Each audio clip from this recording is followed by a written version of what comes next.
Art Williams has spoken to many business groups throughout the years. The following speech was delivered to the 1987 National Religious Broadcaster Convention and has become a classic example of Art's philosophy on winning in business. It is simply entitled, Do It. Dr. Jerry Falwell, Chancellor of Liberty University, introduces Art Williams. 15 years ago, he was a high school football coach. His wife, Angela, was teaching English in high school. He got an idea, just an idea. And 10 years ago, he turned that idea into a company, a concept, a practical concept. 10 years have passed. 150,000 people work for him now. Last year, he sold $77 billion worth of insurance. This year, $100 billion. That is more than Prudential and New York Life, number 1 and 2, combined in 10 years. He's from Monroe, Georgia. He has the dialect to prove it. He this year will sell $100 billion worth of insurance and revenues $2.5 billion. And he's just now beginning to dream, to plan, to go. Art and Angela Williams have 2 precious children, Art the third and April, their daughter. He is chairman of the inner council, the inner circle of our ministries, and a personal and a dear friend. He is a born-again Christian, as each of his family members, but he's an entrepreneur. And Dr. Armstrong has asked him to come tonight and talk to you about what he knows most and best about. And having been in one of his sales meetings last Thursday in Palm Springs, you know, I usually go out preaching and I try to wake up religious morgues, and most of the places, a lot of the places I go don't need a revival, they need a resurrection. But he asked me to speak to his group of national sales directors, and I had to work hard at getting up where they were and not appearing as a backslidden preacher. This man, I repeat, is the leading entrepreneur in America and a friend of NRB, and I introduce you to you, Mr. Art Williams.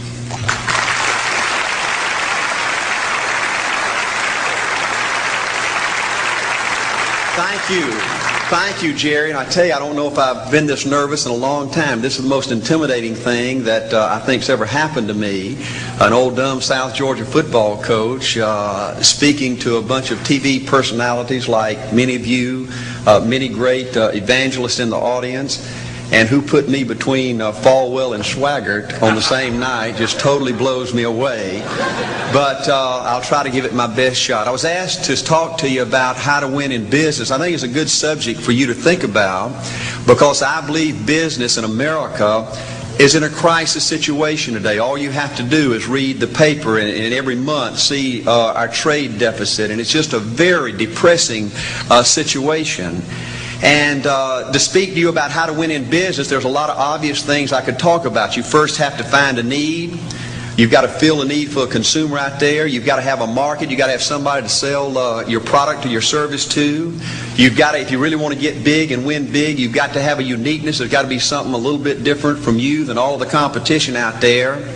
But by far the most important thing you've got to have to win in business in these United States today is a very unique kind of mental toughness. I believe the difference in winning and losing in the free enterprise system is so small, it's almost too scary to talk about. You can do 99% of the things right in business, and yet if you don't possess what I call that winning edge, that mental toughness, folks, it's impossible to win. I believe the thinking in corporate America has been screwed up over these last 20 to 25 years. And I believe this screwed up kind of thinking started in our big liberal universities today. I believe a college degree in business from most universities today is not worth the paper it's written on. I just had a son graduate from the University of Georgia a few months ago. The reason I think that is because most of these professors in most of these universities today hadn't got enough common sense to get in out of the rain. They don't have any idea what it takes to win out there in the real world. They deal in a bunch of theory. These people have tried to fill up corporate America with this kind of thinking. These are the special people. If you're born rich, if you're born on the right side of the track, they rule you, the privileged class in America. If you're born poor from an average, ordinary background like I came from, they say you're supposed to give up all your big dreams and all your big ambitions and all your big hope. If you have a high IQ, they rule you brilliant. If you have an average IQ like me, they say you ought to drive a truck or be a janitor. Well, bull. That ain't the way. That ain't the way it is, and that ain't the way it ever was. They ain't nobody ever designed a test, nor will they design a test that can measure the heart of a man or a woman. The things that are unique to winning in business in America today are not outside artificial things like IQs, college board scores, college degrees, and stuff like that. The key to winning in these United States is what's inside a person. It's your integrity. It's your people abilities. It's your character. I believe in developing this winning edge. I've got 10 or 12 points that I won't be able to go over with you tonight, but let me just give you a flavor of what I think you've got to do to succeed in these United States. Number one, you've got to get excited. Folks, I don't believe anybody will ever tell you anything more important than this in winning in these United States. 90+% of winning in anything you try to do in America today, you got to be excited. People in America won't follow or believe in a negative, dull, disillusioned, frustrated, dadgum crybaby. People want people that are positive and excited and enthusiastic and tough. The greatest definition I ever heard, I thought about this 10 million times when I wanted to quit along the way of a winner. This guy said almost everybody in America can stay excited for 2 or 3 months. A few people can stay excited for 2 or 3 years.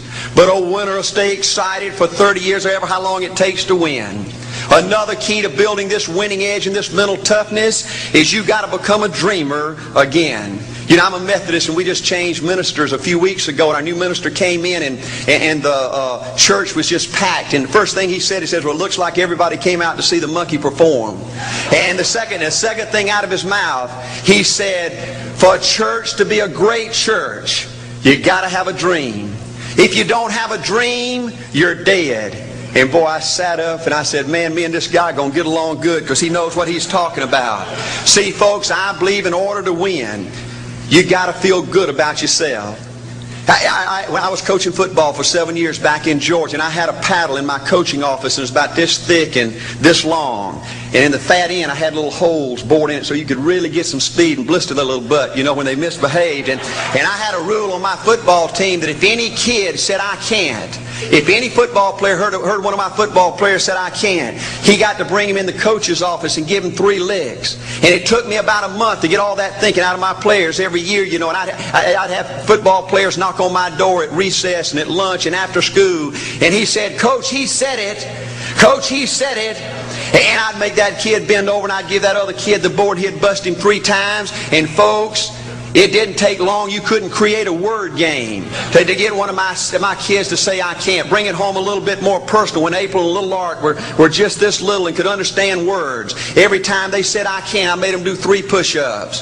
Folks, there ain't nothing you can't do in America if you want to bad enough. Another key in building this winning edge is, folks, you got to stand for something. People in America, the good people in America, are fed up with these dadgum fence sitters and mealy mouths.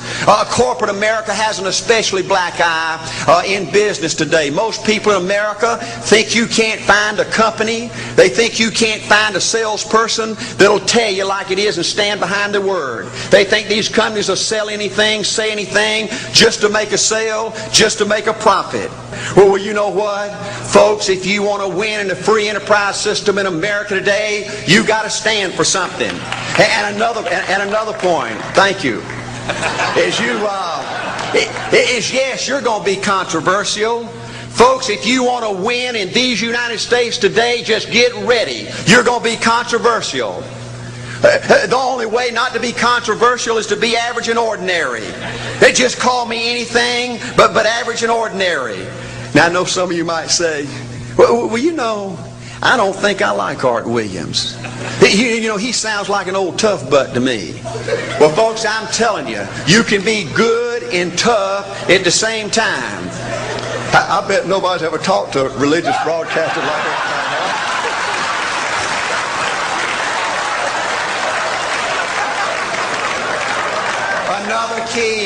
Another key to developing this winning attitude that'll give you a chance to do something great in American business is, folks, you've got to make a total commitment to what you're about. Do you know the American people have lost their toughness? They've lost their ability to make a commitment. See, folks, in trying to win in business, you're just going to have so many false starts. You think you get it going time after time, and you just get knocked back to ground zero. And it's your ability to compete, to pick yourself up off the mat one more time, to go for it one more time, that's going to determine success or failure. You know, we've got a divorce rate in America some 50% right now. You know, it just seems like that people that go in business today, they have an attitude, well, I'm going to stick my toe in it. If I start making all this money, get all these promotions, then I'll see this thing through. Well, folks, that's not the way it works. The first step to winning in business in America today is you've got to make a total commitment. Total commitment gives you that little extra ounce of courage you need to fight back through the tough times. Winning in business demands the same kind of commitment that winning in marriage demands.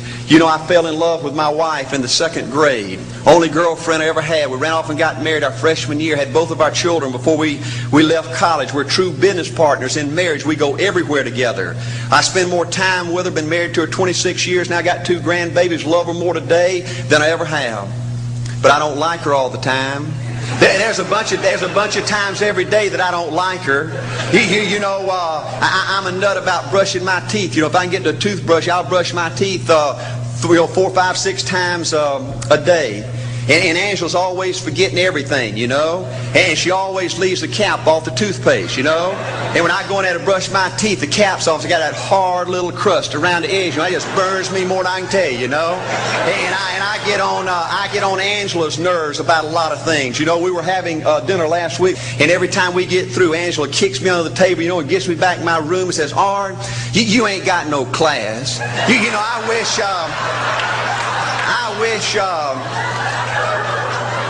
wish, Art, you could learn to eat with your mouth closed, you know.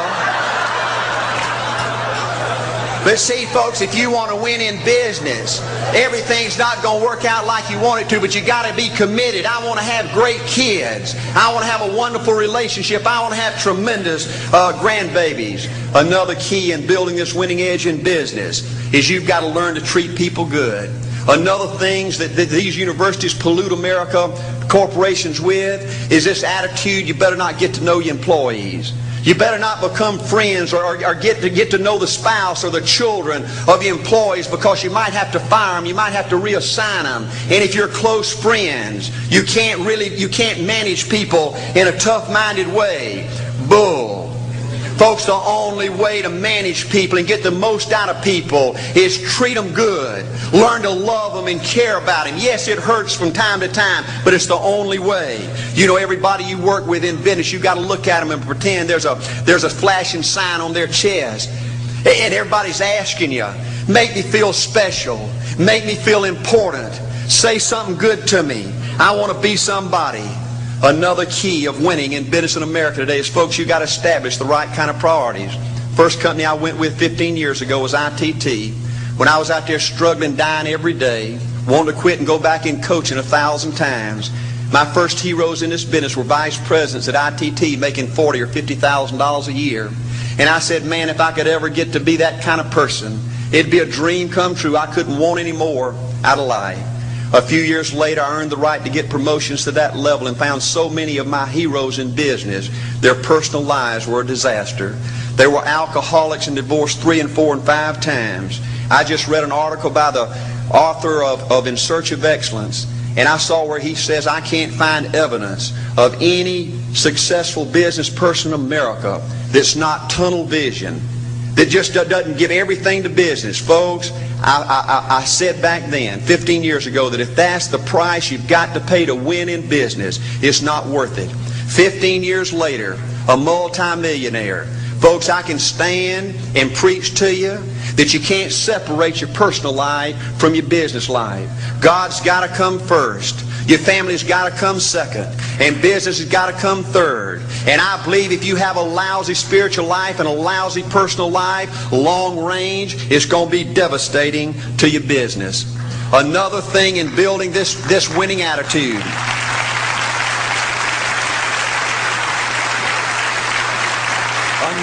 Another thing in building this winning attitude in business. I see tall people make it big in business and short people, dumb people and smart people, fat people and skinny people. But if you cut open the winners in business, I see a heart of a champion. And all these people are competitors and they don't quit.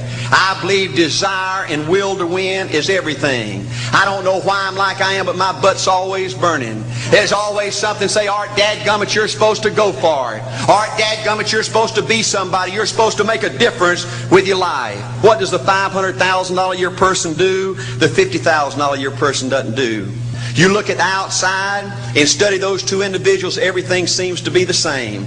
They both are the same sex, they both are the same age, they have the same training, the same positions, the same contract, the same fringe benefits. They both are successful, they work hard, they're good family people, make tough commitments. But what's the difference? What does the $500,000 a year person do? The $50,000 a year person doesn't do. He pays the price and a little bit more. He works hard and a little bit more. He's loyal to the company and a little bit more. He believes in a little bit more. He makes money and a little bit more. He saves money and a little bit more. If you want to win in these United States, you got to be tough and you can't quit. The last thing I'll talk to you about today in building this winning edge is, folks, if you want to win in business, you got to be a leader. Leadership is everything. You show me anything in these United States that win, I'll show you a leader at work. You show me a successful church, Boy Scout troop, club, football team, business, I'll show you something run by a leader. See, I thought at one time in my life you had to be smart to win. I used to have these smart people that dress so pretty and talk so pretty and use these big words. They just intimidated me. And I said, Art, you can't ever be that good. Why don't you just throw in the towel and go on back and coach football for a living? And I found two things out about smart people. I think it's almost impossible for a smart person to win in business in America today. Because I find smart people spend their whole lifetime figuring things out. They're always trying to figure out an easier way and a quicker way. And another thing I found out about smart people is they just don't get around to doing nothing. And see, somebody like Art Williams, everybody said, well, he can't do it. And somebody like that can't do it. But he does it. See, folks, I want you to know almost everybody in America almost does enough to win. They almost get there. They almost are over the hump. They almost have it going. They almost in everything they do. Almost is a way of life to almost everybody in America. But the winners do it. What do? They do whatever it takes to get the job done. They do it and do it and do it and do it and do it until the job gets done. And then they talk about how great it is to be somebody they're proud of. We need leaders in America who can do it. If you want to become somebody, do it. If you want to go in business for yourself, do it. If you want to become financially independent, do it. I hear too much talk in these United States. Everybody can talk a good game. We need people in America who can do it. I go all over this country with A.O. Williams, and I have people say, Art, you can count on me. Wonderful. Just do it. Art, I guarantee you this is my last stop. I'm going to win now. Super duper. Just do it. Art, if I could just have one good month and get the ball going, I know I could make it big. Super. Just do it. Art, if I could just pay off this debt, I could really go. Great. Just do it. Art, if I could just sell my house. Do it. But houses ain't selling. Do it anyway. Art, I'm not making any money. What can I do? You just do it. Do what, Art? You do it and do it and do it. Art, I guarantee I'm going to win this contest. Super duper. Just do it. Art, I'm over the hump now. Watch my smoke. Great. Just do it. Art, I want to make it so bad I can taste it. What I do? You just do it. Art, I'm a vice president now. Can I quit doing it? No. Art, I don't know if I can keep on keeping on. I'm really hurting. What I do? You just do it. Do what, Art? You do it and do it and do it. Art, all my life I wanted to be somebody important. Well, what do it then? All right, I'm going to save money so I don't have to go through this again. Great. Just do it. All right, I don't feel like I've had enough training. What I do? You just do it. All right, my manager don't give me no help. What I do? You just do it. All right, you don't understand. I was Mr. Everything at my former company. You don't mean I have to start off down here at the bottom and do it, do you? Yep, you really got to do it. All right, what's the primary difference between winners and losers? The winners do it. They do it and do it and do it and do it until the job gets done.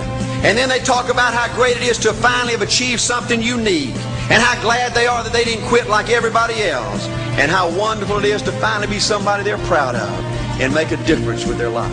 Thank you.